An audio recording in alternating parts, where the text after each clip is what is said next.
जालना जिल्ह्यातील घनसावंगी तालुक्यातील राजनी येथील दुधना नदीपात्रात युवा संघर्ष समितीच्या वतीने सोमवार रोजी 11 वाजल्यापासून शेतकऱ्यांनी जलसमाधी आंदोलन करण्यात आले।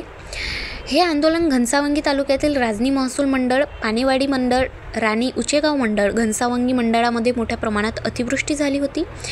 शेतकऱ्यांचे कापूस, तूर, सोयाबीन, बाजरी, मका हे मोठ्या प्रमाणात पाण्यात गेले असून नुकसान झाले आहे। या मंडळात 65 मिलीपेक्षा जास्त पाऊस पडला असून हे मंडळ वगळण्यात आले आहे। सरसकट अतिवृष्टीचे पंचनामे करण्याचे आदेश द्यावी, ओला दुष्काळ जाहीर करण्यात यावा अशी मागणी शेतकरी युवा संघर्ष समितीच्या वतीने करण्यात आली। शेतकरी असतात की ज्यांच्याकडे कोरडवाहू शेतकरी असतात, त्या परिस्थितीतून मी 2008 ला गेलेला आहे। कोरडवाहू शेतकऱ्याची परिस्थिती काय असते, कारण माझ्याकडे 1.5 एकर शेत आहे, पण त्यावेळेस 2008 ला आमचा जोडधंदा उद्योग नसल्यामुळे 2009 ला आमच्यावर काय संकट आलं होतं, ते आत्महत्या करायची। आम्ही फक्त राशनच्या तांदूळावर जगलेलो आहे, त्या काळातून मी गेलेलो आहे। त्यामुळे आम्ही सर्वांनी या चळवळीतून आंदोलन उभा केलेलं आहे। मला काटा येत आहे की शेतकऱ्याची आणि जे शेतकरी कोरडवाहू शेतकरी असते त्यांच्यावर काय टाइम येत असतो त्या शासनाला माहित नाही।